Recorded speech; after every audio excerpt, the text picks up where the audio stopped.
Jésus se révolte devant l'image de la femme, fille de Dieu créée à la ressemblance de l'Éternel, considérée comme un simple objet de désir de la part de l'homme, et affirme avec violence que dans le plan de Dieu, au début, il n'en était pas ainsi.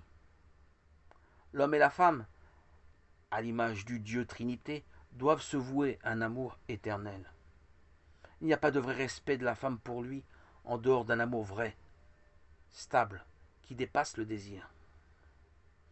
Vous avez entendu qu'il a été dit tu ne commettras point d'adultère.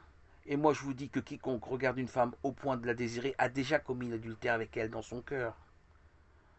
D'où son conseil. Or, si ton œil droit te scandalise, arrache-le et jette-le loin de toi, car il vaut mieux que pour toi qu'un de tes membres périsse et que ton corps tout entier n'aille pas dans la guêne.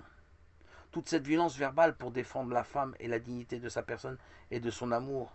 Jésus regarde l'amour humain entre la femme et l'homme tellement unique que pour lui, une fois donné, cet amour ne peut se reprendre.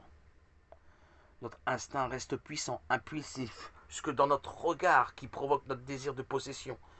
Mais le disciple de Jésus devra apprendre à mépriser son instinct pour faire vivre un amour digne de Dieu, jusque dans l'accomplissement de sa sexualité.